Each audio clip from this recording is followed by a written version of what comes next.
الحمد لله رب العالمين والعاقبة للمتقين والصلاة والسلام على سيد الأنبياء والمرسلين وعلى آله وأصحابه أجمعين. قال الله سبحانه وتعالى: لا يكلف الله نفسا إلا ما آتاها. صدق الله العظيم. கண்ணியத்துக்குரிய மேலான பெரியவர்களே, நண்பர்களே, தாய்மார்களே, அல்லாஹ் சுப்ஹானஹு வ தஆலா அவருடைய பேரன்பின் வெளிப்பாடாக தொடர்ந்து நல்ல காரியங்களை, நல்ல செயல்களை, நல்ல அமல்களை செய்கிற நசீபுகளை கொடுத்திருக்கிறான். மீதமுள்ள நாட்களிலும் இது போன்ற அமல்களை செய்கிற நசீபுகளையும், தொடர்ந்து உயிரோடு இருக்கின்ற காலம் வரையிலும் நின்று வணங்கக்கூடிய நல்ல நசீபுகளையும், இன்னும் பிற அமல்களையும் செய்யக்கூடிய பாக்கியத்தை அல்லாஹ் தொடர்ந்து நமக்கு சந்ததிகளுக்கும் கொடுத்தல் புரிவாராக. கண்ணியமானவர்களே, நம்முடைய சிந்தனைக்காக இந்த அல்லாஹ் சொல்லக்கூடிய வாசகங்கள்: லா யுகல்லிஃபுல்லாஹு நஃப்ஸன் இல்லா மா ஆதாஹா. என்ன சக்திக்கு இருக்குதோ அதுக்கு மேலே ரப்பு கஷ்டப்படுத்துறதில்லை. பொதுவாகவே கஷ்டங்கள் அப்படிங்கிறது எப்போதும் இருந்து கொண்டே இருக்கிறதும் இல்லை. எப்போதுமே கஷ்டம் இருந்துக்கிட்டே இருக்கும், அதை விட்டு போகவே போகாது அப்படின்னு இல்லை. நபி ஸல்லல்லாஹு அலைஹி வஸல்லம் அவர்கள் ஷுஐப் அபீதாவில் 3 வருடங்கள் ஊர் விட்டு ஒதுக்கி வைக்கப்படுகிறார்கள்.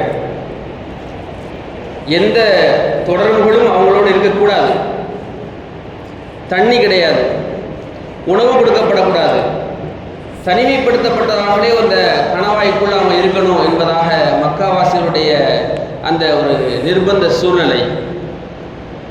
கண்ணியமானவர்களே, எவ்வளவு கஷ்டமான நேரங்கள் என்றால், குழந்தைகள் அழுது அழுது அந்த அழுகைகள் பக்கத்துக்குடைய மலைகளில் பட்டு எதிரொலிக்குமா. இன்னைக்கு நம்ம சூழ்நிலையை யோசித்து பார்க்கணும்னு சொன்னால், நம்முடைய பலஸ்தீன் மக்களை யோசித்து பார்க்கலாம். ஒரு பெரிய அண்டார சாப்பாடு கொண்டு போனால் சின்ன சின்ன குழந்தைகள் அழுது கொண்டே ஓடி வருகிறார்கள். சின்ன சின்ன குழந்தைகள் ஏதோ ஒரு பிஞ்ச பழைய தட்டு, அது மண்ணாக இருக்குது, தூக்கிட்டு ஓடி வர்றாங்க, அழுது கொண்டே ஓடி வருகிறார்கள். தண்ணி கொண்டு போனால் ஏதாவது உடஞ்ச பாட்டில் தூக்கிட்டு தண்ணி தாங்கன்னு அழுதுகிட்டே கேட்குறாங்க. இதெல்லாம் சமூக வலைதளங்களில் நாம் பார்க்கின்ற பொழுது நம் மனதையெல்லாம் கரைய வைக்கிறது அல்லவா. இதே போன்ற விஷயங்களை ஹஜ்ரத் நபி ஸல்லல்லாஹு அலைஹி வஸல்லம் அவர்களுக்கு, அவருடைய குடும்பத்தினர்களுக்கு 3 வருடங்கள் செய்தார்கள். ஊருக்குள்ளே வரக்கூடாதுன்னு சொல்லி. அதற்கு பிறகு மதீனாவுடைய வாழ்க்கை எப்படி இருந்துச்சு? யார சொல்லா நீங்கள் வாங்க வாங்கன்னு ஊருக்கு வெளியே வந்து மக்கள் எல்லாம் அழைத்தார்கள். தல அல் பத்ரு அலைனா, எங்கள் மீது அழகான ஒரு பிறை வெளிப்பட்டு விட்டதுன்னு சொல்லி ஊருக்கு வெளியே போய் நின்று நபியை வர வச்சாங்க. யார சொல்லா நீங்கள் எங்கள் ஊருக்கு வர வேண்டும் வேண்டி விரும்பி கேட்டுக்கொண்டாங்க. காலம் மாறுகிறது, மாறிக்கொண்டே இருக்கிறது. ஹஜ்ரத் உமர் ரலியல்லாஹுடைய ஆட்சி காலங்களை பற்றி சொல்கின்ற பொழுது, அவர்களை போன்று இந்த கிலாஃபத்துடைய ஆட்சி வேறு யாரும் செய்ததில்லை. ஒரு நேரத்தில் ஹஜ்ரத் உமர் ரலியல்லாஹுடைய அறிவு ஞானங்களை பற்றி சொல்கின்ற பொழுது சொல்கிறார்கள், நபி ஸல்லல்லாஹு அலைஹி வஸல்லம் மக்காவில் தாவத்துடைய பணிகள் செய்கின்ற பொழுது முழு மக்காவிலும் எழுத படிக்க தெரிந்த மொத்த நபர்களே 16 பேர் தான். 16 பேருக்கு தான் எழுத படிக்க தெரியும். அதிலும் குறிப்பாக தேர்ச்சி பெற்றவர்கள் ஹஜ்ரத் உமர் ரலியல்லாஹு அவர்கள். அதே போன்று அவர்களுக்கு கிடைத்த மிகப்பெரிய அங்கீகாரம் என்னவென்றால், தாருன் நதுவா என்று மக்காவாசிகள் எல்லாம் சேர்ந்து ஒரு பெரிய, இன்னைக்கு நம்ம சொல்றதாக இருந்தால் பார்லிமெண்ட் போன்ற ஒரு அமைப்பை ஏற்படுத்தியிருந்தார்கள். அதில் இளைஞர்களில் குறைந்த வயது மிக்க ஒருத்தர் அதில் ஆலோசகராக இருந்தார் என்று சொன்னால் அது ஹஜ்ரத் உமர் ரலியல்லாஹு மட்டும்தான்.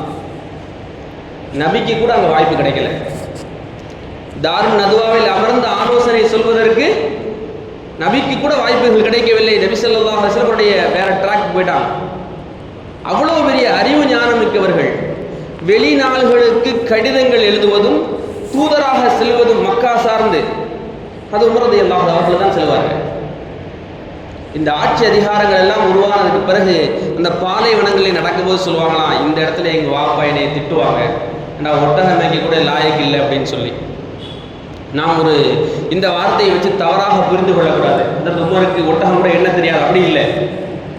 அறிவில் சிறந்தவர்கள், எழுத படிக்க தெரிந்தவர்கள். அதாவது உமர் இடத்துல கேட்கப்படுகிறது, அவங்களுடைய சச்சா கேட்குறாரு, ஏன்டா எப்போ பார்த்தாலும் வாப்பட்ட அடி வாங்கிக்கிட்டே இருக்க, எப்போ பாரு என்னதான் செய்வ? இவ்வளவு பெரிய இடத்துல வந்து நின்று ஒட்டகத்தை மேய்ச்சி திரும்ப ஒழுங்கா கொண்டு வர தெரியலையா? என்னதான் செய்வ? நான் சிந்திப்பேன்னு சொல்றான். அந்த உமர் ரலியல்லாஹு அன்ஹு ஒரு புத்தகம் படித்தேன், நாகரிகத்தின் தந்தை ஹதரத் உமர்னு சொல்லி. அதில் அவங்க சொல்றாங்க, நான் சிந்தித்து கொண்டே இருப்பேன், இந்த மக்கா அடுத்த கட்ட லெவலுக்கு எப்படி இருக்கும், இது எப்படி இருக்கணும் நான் சிந்திச்சுக்கிட்டே இருப்பேன். அப்படி எங்கிட்டாவது விட்டாமல் போயிடுவேன், நான் கவனிக்காமல் விட்டுருவேன். அப்படிதான் நான் திட்டு வாங்குவேன். நாம் என்ன நினச்சிக்கிட்டு இருக்கிறோம்?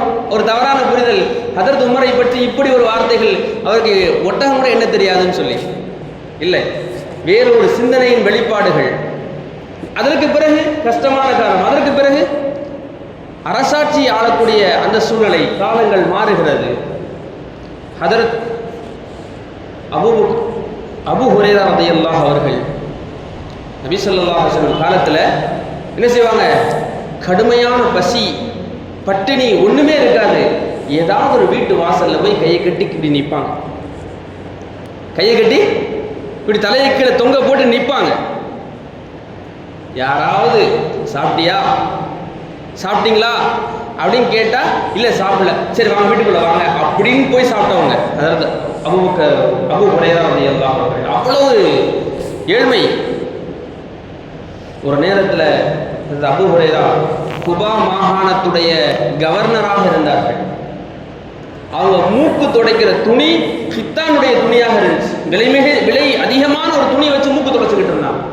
சொல்லுவாங்களா, இந்த அபூ ஹுரைராக்கு வந்த வாழ்க்கையை பாருங்க.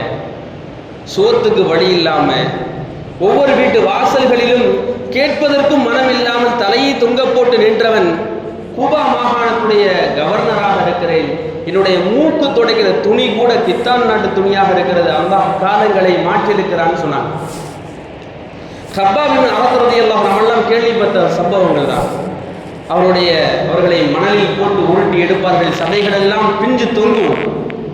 இஸ்லாத்திற்காக வேண்டி அவர்களுடைய வாழ்நாளில் பின்னால் சொல்கிறார்கள், இந்த கப்பாப் இப்னு அரத் அடிமையாக வாழ்ந்தான், என்னை எவ்வளவோ கஷ்டப்படுத்தி இருக்கிறார்கள், என் முதுகு தோள்கள் எல்லாம் பிஞ்சு தொங்கி இருக்குது, அதனுடைய கொழுப்புகள் எல்லாம் உருகி அந்த நெருப்புகளை அணைத்திருக்கிறது. அவ்வளவு கஷ்டப்பட்ட அடிமையான கப்பாப் இப்னு அரத்தாகிய நான், என் வீட்டில் ஓரத்தில் பாருங்க, எவ்வளோ நிறைய, நம்ம வீட்டில் என்ன இருக்கும், ஒரு குப்பை தொட்டி இருக்கும்.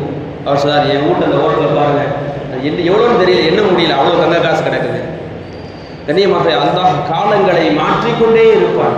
நம் வாழ்க்கையின் காலங்களிலும் சோதனைகள் வரலாம், பிரச்சனைகள் வரலாம், மனசங்கடங்கள் வரலாம், சஞ்சலங்கள் வரலாம். ஆனால் கடைசி வரையிலும் சஞ்சலங்களோடையே வாழ்வது என்பது கிடையவே கிடையாது. ஆகவே நம்முடைய ஆறுதல் எல்லாம் யார்? அல்லாஹ்வாக இருக்க வேண்டும். அல்லாஹ்விடத்திலே மன்றாடக்கூடியவர்களாக நம்முடைய ஆறுதல் தேடி தயவு செய்து நம்முடைய மன கவலைகளுக்கான, மன சஞ்சலங்களுக்காக, அந்த டிப்ரெஷனுக்கான காரணங்கள் என்னவென்றால், நாம் ஆறுதலை தேடி மற்றவர்களை நோக்கி பயணிக்கிறோம். யாராவது என்ற ஆறுதல் சொல்லிட மாட்டாங்களா? யாராவது என்ற கவலையை நான் சொல்லிட மாட்டானா? ஏதாவது சொல்லிட மாட்டாங்களா? என் கவலையை காது கொடுத்து கேட்டுற மாட்டாங்களா? கண்ணியமாகலே, ஆறுதல் எல்லாம் ரப்பு தான். ரப்பிடத்திலே சொல்ல வேண்டும், இறைவா நான் இவ்வளவு கஷ்டப்படுகிறேன், என் மனமெல்லாம் வலிக்கிறது, என் உடம்பெல்லாம் வலிக்கிறது, ரப்பே என்னுடைய பிள்ளைகளுடைய வாழ்க்கை இவ்வளவு கஷ்டமாக இருக்கிறது, என்னுடைய வாழ்க்கை இவ்வளவு கஷ்டமாக இருக்கிறது என்பதாக நாம் ரப்பிடத்திலே அழுது மன்றாடுவோமே ஆனால், அல்லாஹ்விடத்திலே ஆறுதல் சொல்லி தேடுவோமே ஆனால், நிச்சயமாக இந்த காரணங்களையும் காரியங்களையும் மாற்றி நல்ல நிலைகளுக்கு வருவதற்கான ஏற்பாடுகளை ரப்பு நிச்சயமாக செய்வான். ஆகவே நம்முடைய ஆறுதல்கள் எல்லாம் ரப்பாக இருக்க வேண்டும். கண்ணியத்துக்குரிய மேலான பெரியவர்களே, என்பவர்களே, தாய்மார்களே, நம்முடைய இந்த காசா சம்பந்தமாக, பலஸ்தீன் சம்பந்தமாக நம்முடைய ஆறுதல்கள் எல்லாம் ரப்பாக இருக்க வேண்டும். இறைவா, என் சமூகம் யா அல்லாஹ், என்னுடைய இஹ்வானி முஸ்லிம்கள் யா அல்லாஹ் கஷ்டப்படுகிறார்கள் ரப்பே, கடினமான சூழ்நிலை அவர்களுக்கு இருக்கிறது ரப்பே என்பதாக நாம் அல்லாஹ்விடத்திலே முறையிட்டோம் என்று சொன்னால் நிச்சயமாக அல்லாஹ் அதை மாற்றக்கூடியவனாக இருக்கிறார். சமீபத்திய ஒரு அரபி செய்திகளை படிக்கின்ற பொழுது ஒரு கேள்விப்பட்ட வாசகம் என்னவென்றால், ஐரோப்பிய நாடுகளில் வருடத்திற்கு சராசரியாக 4000 நபர்கள் இஸ்லாத்தை ஏற்றுக்கொள்கிறார்கள். வருடத்திற்கு சராசரியாக ஐரோப்பிய நாடுகளில் ஏற்றுக்கொள்கிறார்கள். எப்பொழுது இந்த போர் ஆரம்பிக்கப்பட்டதோ, கிட்டத்தட்ட ஒரு 378 நாள்கள் அல்லது அதைவிட அதிகமான நாட்களுக்கு பிறகு போர் நிறுத்தம் ஏற்பட்டது, மீண்டும் ஆரம்பிச்சிருக்கிறாங்க. இந்த ஒரு வருடத்தில் மட்டும் 20,000 நபர்கள் இஸ்லாத்தை ஏற்றுக்கொண்டிருக்கிறார்கள். என்ன காரணம்? அவர்கள் சொல்லக்கூடிய காரணம் என்னவென்றால், நாங்கள் பலஸ்தீன் மக்களுடைய இவ்வளவு கடினங்களுக்கு பிறகும் அவருடைய ஈமானுடைய நெஞ்சுரங்களை பார்த்து நாங்கள் இஸ்லாத்தை ஏற்றுக்கொள்கிறோம். கண்ணியமானவர்களே, நம்முடைய ஆறுதல்கள் எல்லாம் ரப்பிடத்தில் தான் இருக்க வேண்டும். இறைவா, என்னுடைய சந்ததிகளை அந்த பைத்துல் முகத்தஸுடைய உரிமைக்காக போராடக்கூடிய மக்களாக உருவாக்குவாயாக. அந்த சிந்தனைகளையும் அந்த கனவுகளையும் நம்முடைய குழந்தைகளிடத்திலே ஒப்படைக்க வேண்டும். நாம் ஏற்கனவே ஞாபகப்படுத்தி இருக்கிறோம். சலாஹுதீன் அய்யூபுடைய சம்பவங்களை நாம் ஞாபகப்படுத்தியிருக்கிறோம். அவருடைய தகப்பனுடைய ஆசை அது. சலாஹுதீன் அய்யூபுடைய தகப்பனுடைய ஆசை. அவர் எப்படி கல்யாணம் பண்றாரு? எனக்கு என்ன ஆசை, எனக்கு ஒரு பையன் பிறக்கணும், அவனா பைத்துல் முகத்தஸ இஸ்லாமிய சாம்ராஜ்யங்களோடு இணைக்கணும்னு சொன்னார். அது மட்டும் இல்லை, இந்த மாதிரி ஆசை கொண்ட பெண்ணைத்தான் நான் திருமணம் செய்வேன்னு சொன்னார். எப்படி பாருங்க, அழகா இருக்குதான் பார்க்கலாம், அறிவா இருக்குதான் பார்க்கலாம், வெள்ளையா இருக்குதான் பார்க்கலாம், கருப்பா இருக்குதா, பொண்ணு எப்படி இருக்குன்னு பார்க்கலாம். அவருடைய ஆசை என்ன? சலாஹுதீன் அய்யூபுடைய தந்தையின் ஆசை என்ன தெரியுமா? நான் யோசிக்கிற மாதிரி யோசிக்கிற பொண்ணை கல்யாணம் பண்ணுவேன். எப்படி? அதே போன்று பெண் கிடைத்தார்கள் அவர்களுக்கு. அவர்களுக்கு பிறந்த அந்த சலாஹுதீன் அய்யூபுடைய கையினாலேயே பலஸ்தீன் மீண்டும் இஸ்லாமிய சாம்ராஜ்யத்தோடு இணைக்கப்பட்டது. நண்பர்களே, நாம் வருத்தப்பட வேண்டாம், கவலைப்பட வேண்டாம். நாம் நம்முடைய ஆறுதல்களை எல்லாம் ரப்பிடத்திலே சொல்லி அழுது மண்டாடுவோம். நிச்சயமாக அல்லாஹ் ஒரு நாள் இந்த பலஸ்தீனத்தை நம்மிடம் கொண்டு சேர்ப்பான், இன்ஷா அல்லாஹ். ஆகவே நம்முடைய ஆறுதல்களை எல்லாம் ரப்பிடத்திலே சொல்லி அழுது மண்டாடக்கூடிய அடுத்த தலைமுறைகளுக்கு இஸ்லாத்துடைய உணர்வுகளையும் உணர்ச்சிகளையும் கடத்தக்கூடிய நல்ல பாக்கியம் பெற்ற ஜெயசீலர்களாக அல்லாஹ் நம்மையும் நம்முடைய சந்ததிகளையும் இன்றெடுத்த பெற்றோர்களையும் ஆக்கியது புரிவானாக. வாசல் தவானா அல்ஹம்துலில்லாஹி ரப்பில் ஆலமீன். அஸ்ஸலாமு அலைக்கும் வரஹ்மத்துல்லாஹி வபரகாத்துஹு.